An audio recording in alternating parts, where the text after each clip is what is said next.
Good evening and welcome back to the Rory Talks Football YouTube channel. Welcome to the Arsenal newsroom. It is the North London derby preview and we have plenty to talk about. Mikel Arteta has spoken today, as has Thomas Frank. It's a big weekend and it is good to see so many of you here. We love to see it. Ethan Udall is here, Cheyenne, Joe Franklin, Pecker's in the building, Fizzy, FFS, PPL, Benzaman, Lee, I hope you're doing well. Alki's here, Sam Berry. Bloody ambulance. Who else is here? Heart of Arsenal. You love to see it. Welcome, welcome, welcome. I have had a haircut. I have indeed had a haircut. Hoping for an Arsenal win and an England win over the Aussies on Sunday. Hopefully. I mean, if the Ashes game even makes it to Sunday, the way that it is going, genuinely might not. But yeah, before we get into everything else, please like, please subscribe, and please let me introduce you to my new podcast. We teased it yesterday. We have a podcast. It is me. It is Seb on football, who is a Spurs fan. It is Tobes, who is a Chelsea fan. Obviously, for those of you that watch TikTok, you will probably know all three of us. But we're here. We've got our own podcast, and it's proper. I've been waiting for a long time. I know a lot of people have said to do a podcast, which is crazy in itself that people want to listen to me even more. But people said do a podcast. I wanted it to be the right podcast at the right time and in a way that it's like worth people tuning into. So we have a proper studio. It's the whole shebang. It's every Monday. Tonight, though, there is a North London derby preview on there. Obviously, it's me, Seb, Arsenal versus Spurs. But yeah, we're buzzing. Every Monday off the back of the Premier League, we will be doing a recap. And obviously, yeah, free to watch. Of course it's free to watch. It will be on, we're waiting. Right now, Spotify still hasn't updated the page, but everywhere else, Apple, everything, wherever you normally listen to your podcasts. Of course, we'll have videos coming out on YouTube. All of the clips will be on socials as well. So it is all good. Is that under the fellas? It is not under the fellas. It is not under the fellas, no. Is there going to be guests? Of course there will be guests. Yeah, look, lots of people are going to ask, where's Ollie? Where's Ben? Where's Scaife? There's only so many people you can have on a podcast. And, of course, all of them will be making guest appearances. Hopefully, anyway. So, yeah, it's all good. Have I got a ticket? I do have a ticket for the game. Yeah, I won it I won the ballot. Unbelievably, I won the ballot. So, and yeah, the first two weeks of this podcast of Arsenal, Spurs, Chelsea, we've got Arsenal versus Spurs and we've got Arsenal versus Chelsea. So it's starting with a bang. It is starting with a bang. Need Ollie in there? I know Ollie's a busy man. Ollie is a busy man. Ollie has his own podcast already. So, yeah, it's the three of us, and I'm very excited. We were in the studio on Wednesday for the first time, and yeah, it's cool. It's very, very cool. And honestly, thank you to you lot. Like everyone that listens, everyone that views, being able to do this is something we wouldn't be able to do without all of that support. So it's crazy. Didn't Ben and Seb have a pod? They still do. Ben and Seb have a podcast. They've rebranded their podcast. So they did have the FC Bottle Job podcast, which was a sort of general Premier League podcast. They have now rebranded that to only Tottenham. So Seb and Ben have a Spurs-focused podcast of their own. But that's an online sort of podcast, whereas this is in a studio. And yeah, just very excited. You guys should do predictions and forfeits. Yeah, look, once people get in the comments on the shows, we're going to be taking it all on board. So anything people want to see. Someone said Lee Gunner guest. The problem is it's an in-person podcast, and obviously he's not in the country. So otherwise, of course, he'd be more than welcome to come on. I wonder how FOTMob sees Spurs injury crisis now. Yeah, look, we'll get onto that. Obviously, the injury news that's come out today for Spurs is a lot better than the injury news that has come out for Arsenal. But yeah, the link, by the way, to the link tree for our podcast is in the description below. So if you want to go and follow on all of our socials, obviously we've just launched. So the more follows and everything that we get early doors, the better. And I would be very, very grateful for that. But there you go. Are you making an episode once a week? Yeah, at least once a week. So at the absolute minimum, every Monday, there will be an episode Monday evening reacting to all of the Premier League games. So, and that's at the minimum. Hopefully, we will be able to put out more content than that. But yeah, very exciting. One man I want to see you link up with is Amenya. I would love to have Amenya on there, 100%. Some of the ballots you win, I'm pretty sure they favour you. I've been very lucky. I'm not even going to lie. Well, the thing is, I've not won many. I have won a couple of big ones. I won North London Derby. Last year, I won Real Madrid. Have I won? To be fair, they're the two big ones. The two big ones I've won are Madrid and North London Derby. What about international breaks when you're on holiday? We'll pre-record. So, yeah, obviously, look, it will be difficult for us to be available every single Monday, all three of us. But, yeah, there will be, for things like that, occasionally if one of us isn't available, that's certainly when we can bring a guest in. But also, yeah, for international break, we'll probably pre-record like an extra episode to go out on the Monday of the international break. Get Dexter Morgan on the pod. I think me and getting Dexter Morgan on, me and Tobes would be in heaven. Will they be on YouTube? Yes. I don't think the full podcast will be on YouTube.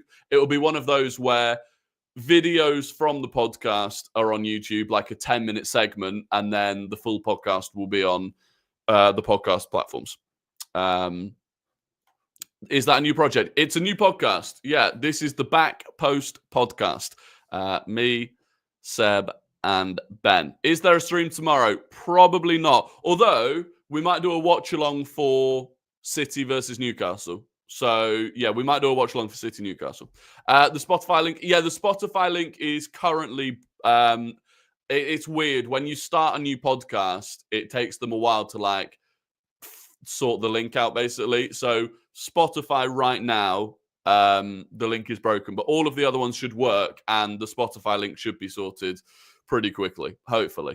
Does YouTube Music do pods? I'm not sure, actually. Maybe.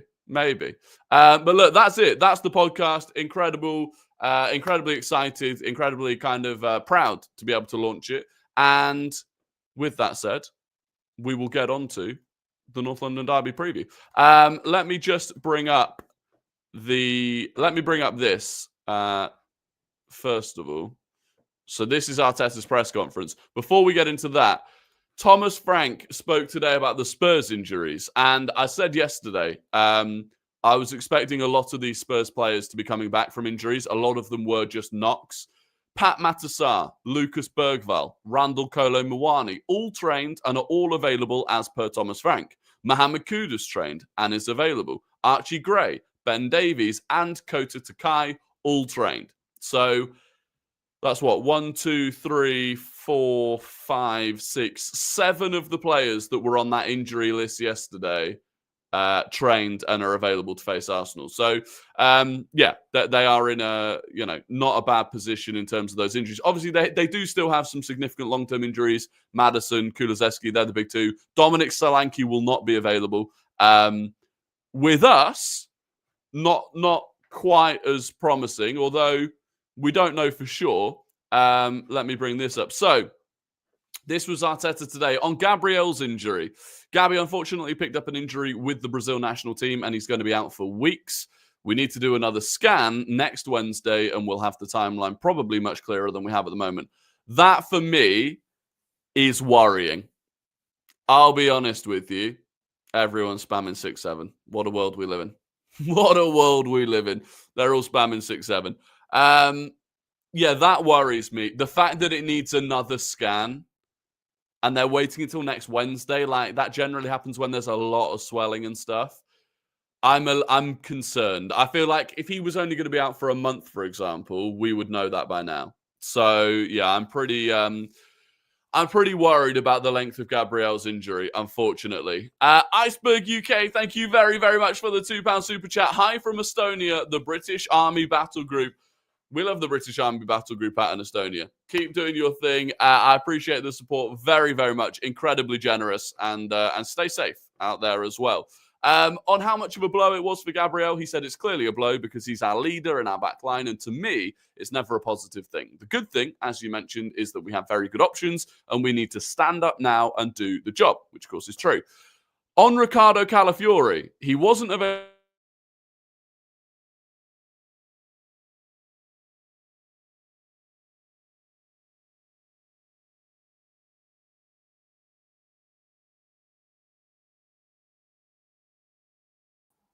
What the hell?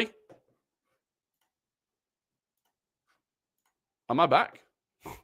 What the hell? Am I back?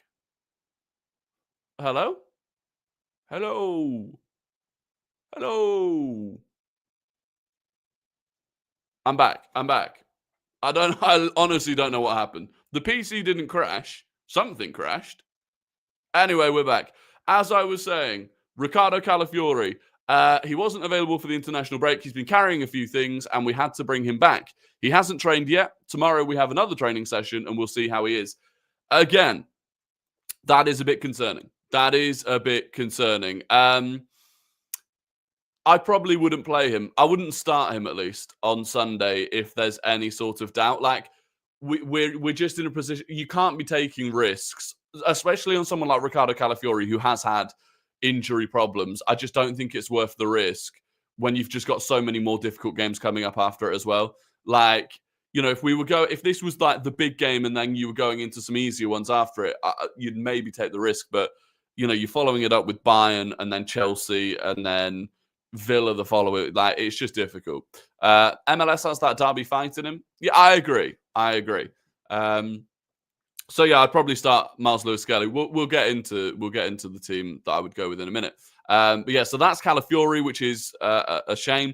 On the long-term absentees, he said, we've put in a lot of energy during the international break with all of the medical staff as well to try and bring them as quickly as possible. So tomorrow we have another training session, see how some of them are feeling, whether it's a bit too close for this game or we feel that they can make a contribution in the game. So tomorrow we have more clarity on if some of them therefore could be in the squad. He said, I'm hopeful that we can make another step tomorrow, but certainly I cannot say. So obviously he's not going to say who's available and who's not available.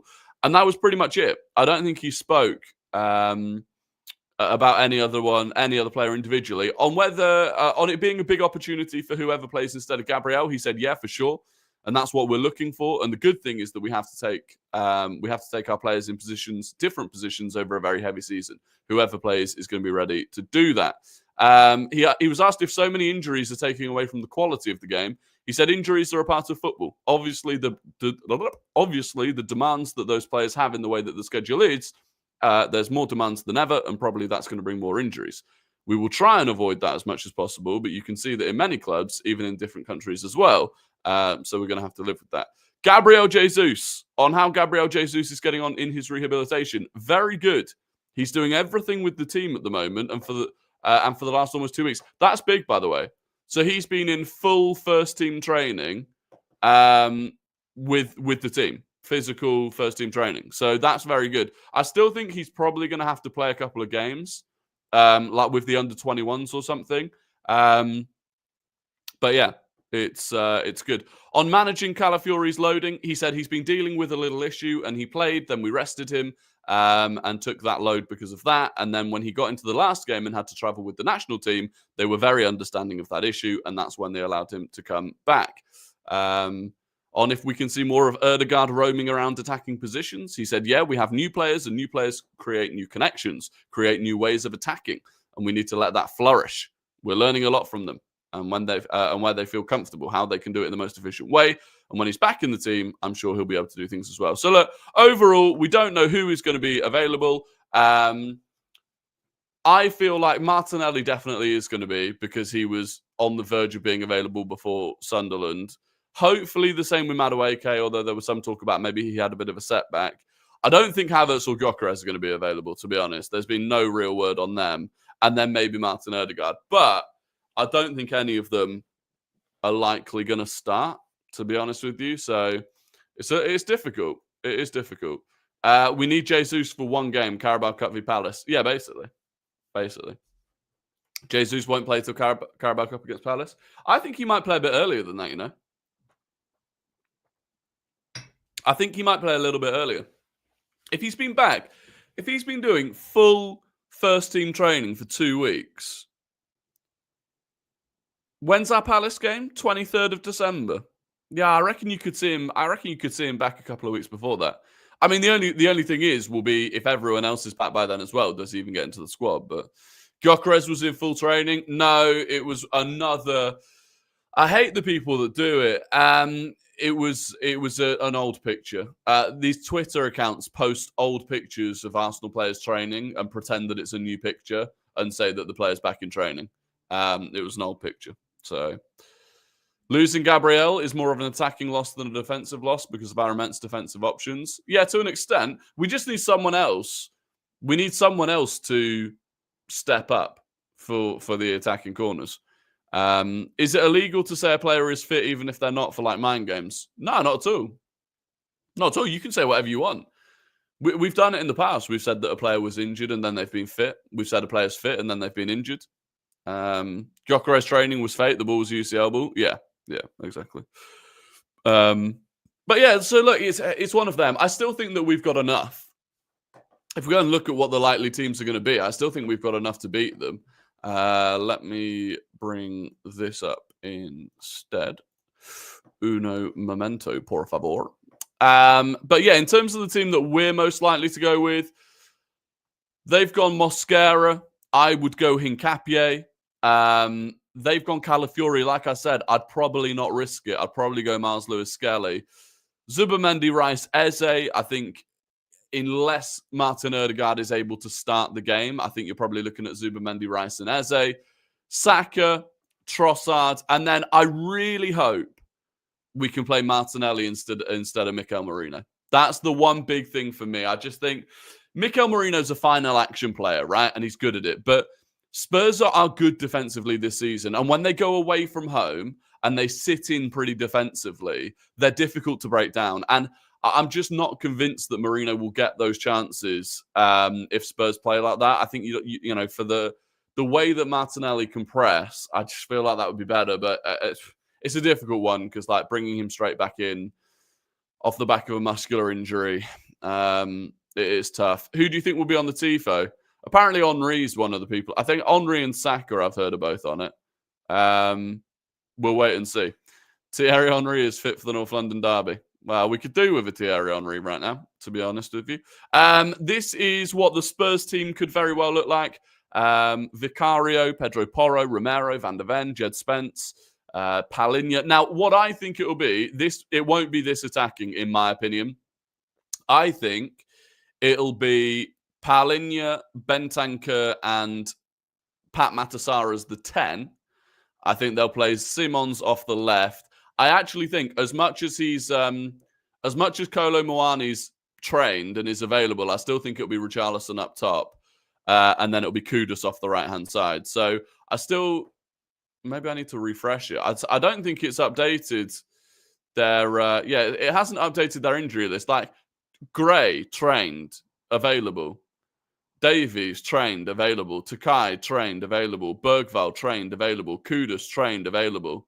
It's literally only these lot that aren't. So, yeah, their team is a lot better prepared than FOTMob is making out. But, you know, you look at the table, right? This isn't going to be an easy game. You look at it, you go, okay, Tottenham are fifth anyway. They've not had a bad season. Their goal difference is +9. They've only scored one goal fewer than us, but they've conceded double the amount that we've conceded. But if you look at their away record, they're top of the league. Their away record has been very, very good. 4 wins, 1 draw in 5 games. Scored 12, conceded 3, and that included a trip to the Etihad. So, yeah, like, it's not going to be an easy game by any stretch of the imagination, I don't think. I think it will be a very Thomas Frank performance. It will very much be sit in, slow the game down, absorb as much pressure as you can, try and hit Arsenal on the counter-attack, go long to Richarlison, try and win the second ball. And it's probably going to be a bad game to watch, to be honest with you. I really... And the last time we said this, admittedly, was before the Atletico Madrid game, and then that was a 4-0 battering in the second half. But, yeah, I'm not expecting the easiest of games, that's for sure. And I'm not expecting the most entertaining of games. But it's very important. It's very important because you look the night before... Man City play against Newcastle United. By the way, Man City right now don't have a single injured player. Look at this. It might mug me off by saying that they do. Kovacic. Oh, no. Rodri is currently out, actually. Rodri is still out. and Kovacic. But apart from that, basically no injuries and a full-strength squad. And of course, they played the night before us. So if they win that game, they will be a point behind us, and the pressure starts creeping on. Going into the North London derby. So that said, very feasibly, they go to Newcastle and don't win. They draw or lose. Suddenly, we can stretch the lead back out to 6 or even 7 points with a win. So, and this is the thing. I mean, I keep seeing, to be honest, I've just done it myself, so I'm a bit of a culprit. But I do keep seeing a lot of, looking at league tables and they could close the gap to a point, and we are still in November. And I think Pep Guardiola spoke about that today. He was like, he was very praising of Arsenal. He was like, Arsenal have an impeccable team, and they're probably the hardest team to beat, and this, that, and the other, and Arsenal aren't going to drop many points, blah, blah, blah, blah, blah, which is, maybe that's mind games in itself. But he also said, like, we're in November. He said, come back in March, April. Are we still there in March, April? Then you've got a title race. Then you can win something. But if you're not there in March, April, it's irrelevant talking about it now. What's this 6-7 BS the young'uns are saying these days? I still don't really know. I still don't really know. Also, I would say it's incredible the regularity with which I somehow say 6-7. It seems to happen at least once a stream without meaning to. What was the thing he said about Arteta needing 3 years to compete? I only saw the headline from Haters TV. I don't actually know. I've not seen that, to be honest with you. I've not seen what he said about Arteta needing 3 years. But do you think Simons will get back to good form anytime soon? I don't know. I think it's a very different league for him. I think it's very difficult. I wanted Florian Wirtz. Not Florian Wirtz. I was going to talk about Florian Wirtz. I wanted Xavi Simons 2 years ago. I think what we've seen from him at all levels of the game really has been quite patchy. And since he's come to the Premier League, he's struggled. That said, Eze has also struggled a little bit since joining Arsenal. We're top of the league, so I think he gets a bit of a... He deservedly gets a bit of an easier ride. But no, I think with Simons, I don't think he's a major threat tomorrow. I mean, it's written that one of Eze and Simons scores, I think, because of the saga in the summer. Now, hopefully it's even more so written that Eze scores, right? Eze, first North London derby, everything that happened in the summer. You've got to hope. With the injuries, definitely still should beat them. Saka hat-trick will be the best outcome. I think Saka's going to step up tomorrow. Get your score predictions in the chat, by the way. I'm going for a 1-0 Arsenal win, Bukayo Saka. That's what I'm going. 1-0 Arsenal win, Bukayo Saka. How did you find your TalkSport interview? Yeah, it was enjoyable. It was enjoyable, Spoke about the North London derby last night on TalkSport. Spoke about Semenyo possibly moving in January. Spoke about Gabriel. It's nice. It's nice to be asked to do things like that, right? But then you've just got to try and represent the Arsenal fan base as best as you can. What's your favourite Italian city or region that you visited, seeing how you've been posting your travels during the international break? Ooh, difficult one, I still think Rome. I think Rome for me was, it was, a lot of people criticize Rome as maybe being like dangerous or whatever, which I didn't think it was. I thought it was actually really pleasant. There's a huge amount to do in Rome. Like, we had 3 full days in Rome and I still didn't feel like we fully did everything. The food was amazing. I love a carbonara and they are the kings of the carbonara. So yeah, I think Rome for me. Verona though was somewhere that, like, I don't know if I wasn't expecting much maybe from Verona, and I just thought it was really, really nice, like a really nice place. But yeah, I would say Rome is probably numero uno for me. You said Saka would score and step up against Burnley. Hope you're right this time.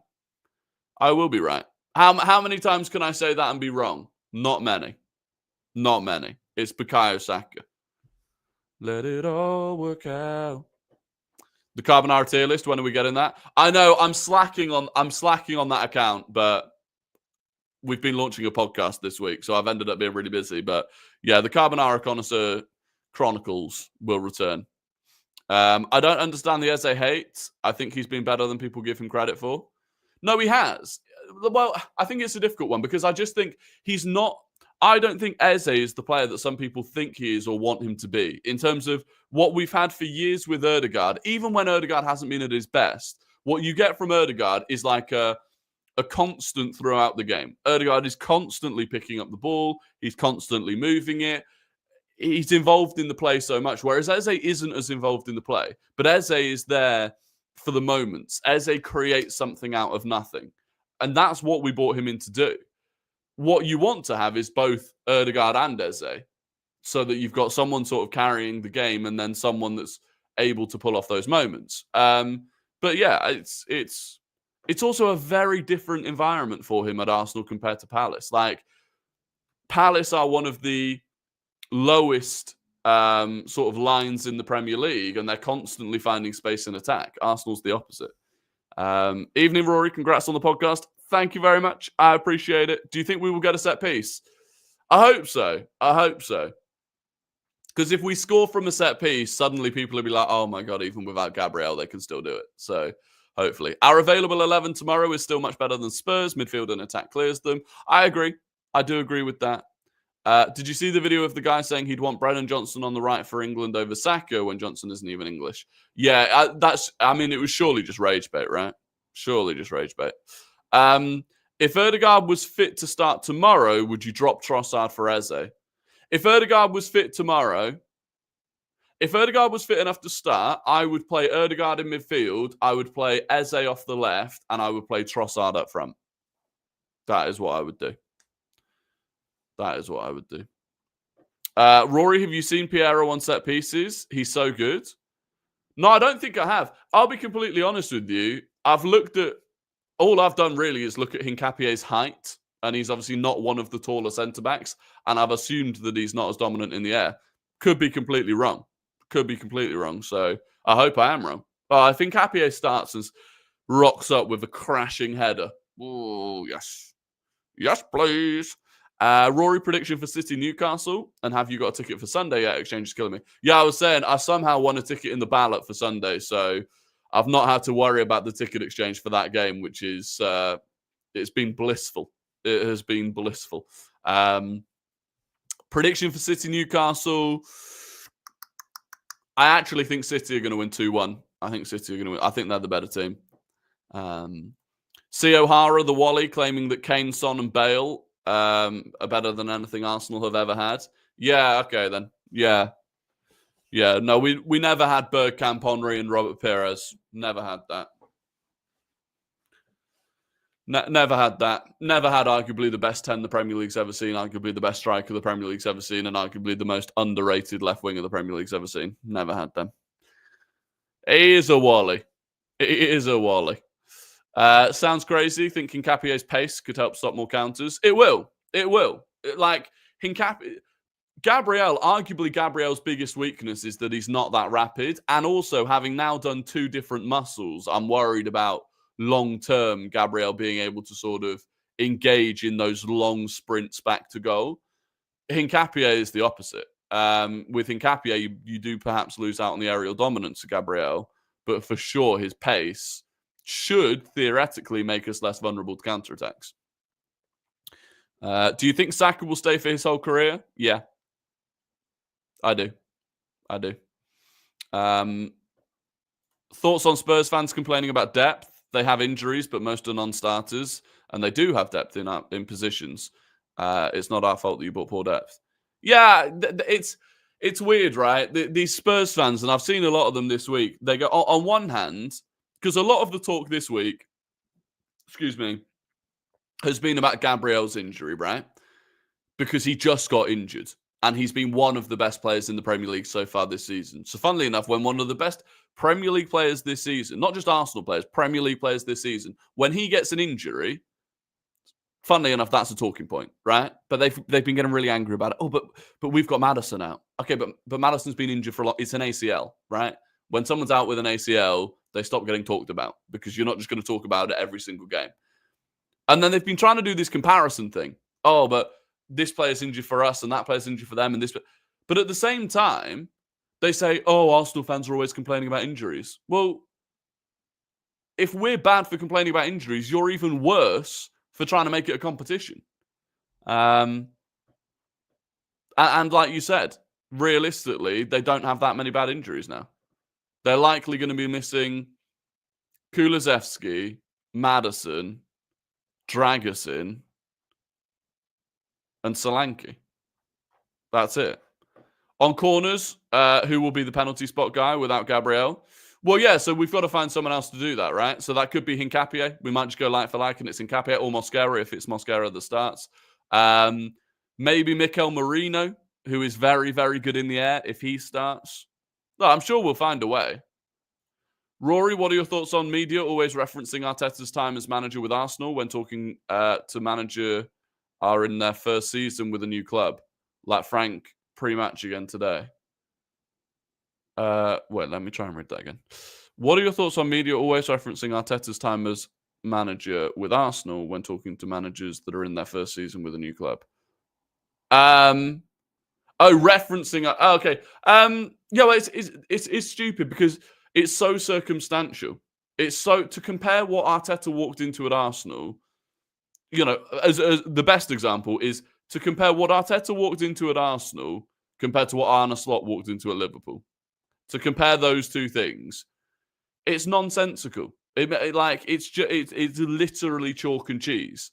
And it always makes me laugh when people talk about how long Arteta's had at Arsenal, but they don't talk about the fact that it is still his first job. And it's like, you know, they'll say, well, you know, Jurgen Klopp had done this by this point at Liverpool. Yeah, but he was 20 years into his managerial career. Not quite, 15. It's why did Merino left centre-back go up? I literally just clicked on it because it was a smaller chat and it was going to get out of the way. Why not? Why not? Merino does the Gabby roll on corners. It was how he scored against Chelsea last season. There you go then. So it could be Merino. If Merino starts up top, it could be Merino then. Hopefully Arsenal stop the short corner experiment. That just always annoys me. It always annoys me when we take a short corner. Like, because first of all, rarely do we score. Admittedly, we did score against Newcastle from it. I will admit, we got back into the game against Newcastle with a short corner. But generally speaking, you've got Saka, you've got Rice. And this is the thing. Let's say we get 10 corners a game. You've got 10 opportunities to make that perfect ball work. If you take a short corner, now you've only got 9. Take 2 short corners, now you've only got 8. You've got to give yourself the chances. We've seen progression each year with Mikel, whether that be in position in the table, further in the Champions League, or building the squad depth. It's all important. I agree completely. I don't know if any of you saw, there was a brilliant interview with Declan Rice that came out today. I think it was an interview on beIN Sports, talking about Mikel Arteta. And obviously, as far as we're aware, Declan Rice is getting ready to sign another new contract. And he was saying about Mikel Arteta, he was like, the guy is just a genius. He was like, he is maybe not won things yet, but instead of judging him now, judge him at the end of his career. And at the end of his career, he was like, Mikel Arteta will be one of the greatest managers of all time. He will have won it all. He'll be one of the greatest managers of all time. And you see this and hear this time and time again from Arsenal players, even from non-Arsenal players, from other coaching staff, about Mikel Arteta. And they are all unanimously, massively praiseful, if that's the word, of Mikel Arteta. And then you see people that have no idea what they're on about, saying, oh, no, the players all hate him and the players are all going to leave because he can't win anything with them. It's, but yeah, I would, I'll post, to be fair, I tweeted the video earlier, if you want to go and watch it, but a commentator said that we do the short corner first to see the reactions and patterns. Don't know if that's true empirically. Do you know what? Not a bad point. Not a bad point. The only thing is when we do it, it's not like we fake to take a normal corner. But yeah, maybe that is part of it. Just hope we don't look a bit shaky on Sunday like we did in the international break after the international break against Fulham. Yeah, it's always the same, to be fair. First game after the international break, it's always a bit rusty. It's always a bit like finding your feet again. I'd rather be at home for that, though. You know, if you're looking at it the other way, right? If you're Spurs coming back from the international break and you're a bit wobbly and you're a bit shaky, and then you got the Emirates atmosphere coming after you, that's a lot more difficult to deal with. So, I'm starting to believe if Arteta wins multiple trophies soon, he will stay long like Arsene did. But if he doesn't win, he will leave for Barca or PSG. It's important to win now. I don't think he'll leave until he's won. He like one thing that Arteta is he's stubborn and he is proud. And we've heard it with players like William Saliba, who, you know, to be fair to him, has kind of suggested that, yeah, at some point he'd probably like to play for Real Madrid, but he's not going to leave Arsenal until he's won something. And I don't think Arteta would either. I don't think he would go to PSG. I think if he was going to go anywhere, you'd maybe say it would be Barcelona because of obviously, you know, having been there as a youth. But we pay him more money than Barcelona would. I mean, he's the second highest paid manager in the world, by the way. So he's in London. He's got a young family in London. He's got everything he could want at Arsenal. He's the second highest paid manager. He's got a huge amount of control that you don't get at Barcelona. Barcelona is a badly run club, and it's badly run, and they wouldn't hand over the reins to him in the way that Arsenal have done to Mikel Arteta. I think he'll be here for a long, long time, and I hope he is. Azza, good to see you. The chat gets me hyped. Talking of that, if you're watching this on the replay, please go and do the hype thing in the comments. Also, we're less than 100 subscribers away from 26,000 subscribers. So if you're not already subscribed, please do go down below and click the subscribe button. The issue is that if he continues to fail to get over the line, he still won't get sacked. So the only way he goes is if he walks. True, but I mean, I'm just unbelievably confident that he's going to win. So it's not too bad. People will slag off Arteta, but if he never... but if the opportunity comes up, they'd take Arteta in their team over their manager, Enrique and Pep. Yeah, 100%. Of course they would. And they would love it. And the second that they did it, you could take the exact group of people that say that they hate Arteta and they don't rate Arteta, and the second, and again, I don't think it'll ever happen, but the second they replace their manager with Arteta, it would flip instantly to, oh my God, you let go of one of the best managers in the world. Oh my God. Like, yeah, 100%. Even Oxen Alba came out recently with interviews where they praised Arteta and Mikel literally forced Alba out. Exactly. And I wonder if Alba does regret some of that, given how it went after he left. But good points. I was just starting to think at some point he thinks the club's holding him back in some way. I could have agreed with that. I could have agreed with that previously, but I think the summer that he's just had is pretty much as good a backing as you're going to get anywhere, really. Like, we spent a lot of money, got a lot of players. When do the back post eps get made before they get released? So the plan for the back post episodes is that they will be made. So this one is different because we knew we were launching the podcast today. So we've got the North London Derby preview ready to go. Normally they'll be recorded on a Monday. So we'll go straight in on a Monday, record them, and they will be up on a Monday afternoon. So that is when we'll be expecting to see them. Hand of Arsenal is in the chat. Arteta very coy. Arteta is always very coy. He looked quite happy today, though. You know, one thing I will say is that he looked quite jovial. So either an incredible poker face or, yeah, maybe at least a couple of the cavalry are going to be coming back. We'll see. We will see. But fingers crossed. Hand of Arsenal, I hope you are doing well. Everyone's absolutely buzzing to see you. Same day? Yeah, same day. We'll record them on a Monday and they will be out on a Monday. 100%. And then hopefully we'll be able to put out even more content than that. But at a bare minimum, it will be record the podcast on a Monday, get it out on a Monday. And then there should be obviously like clips and stuff coming out through the week. I can't tell you who says it all. The cavalry are coming. Hopefully. Careful with the word koi. It's very close to... Yeah, it is actually. It is. Add an S on the end of it and suddenly you're getting banned from the chat. That's how that works. Anyway, it is time for the quiz question. It is time for the quiz question. Get your fingers on your keyboards. As always, the first person to get it right in the chat wins the immense pride and respect of the Rory Talks Football community.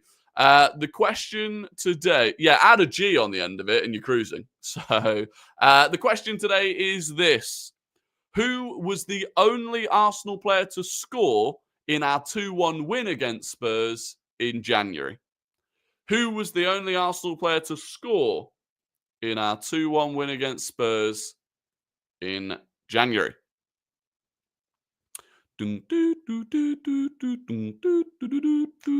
Should be a pretty easy one for you. Should be pretty easy. I had to think of it literally as the intro was running, basically, because it has been a busy day.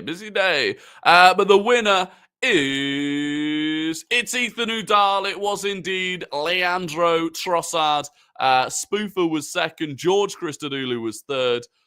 Come on, you Gunners. Arsenal was fourth. And Francesco 3318 was fifth. Congratulations to Ethan Udall. That just reminded me, where's Francesco Oliveira gone? Where's Francesco Oliveira? I haven't seen him since we returned. Who knows? Ross Lawman couldn't remember it, but VAR goal given. There you go. Ross Lawman not remembering it. I never thought I'd see the day. What is that? Is that Francisco him? Has he just changed his name? I feel like a lot of the names have changed. No, it's not him. Emilio has joined literally at the very end of the stream. But look, that is going to be it. As I said, if you could go and support Back Post Pod on all platforms, it is the at everywhere is Back Post Pod. The link is down in the description to the link tree, which has got all of it as well. I would be very grateful for any support over there. Subscribe, like, the YouTube channel will be back. We might be live for Newcastle versus Man City tomorrow for the watch along, either on here or on Big Up. I will let you know in the Discord, which is also linked down below, and on Instagram or wherever. But other than that, the weekend is here. It's a big weekend. The Premier League is back. The North London Derby. I'm excited. And other than that, have a good evening, and I will catch you all tomorrow. Until then, goodbye.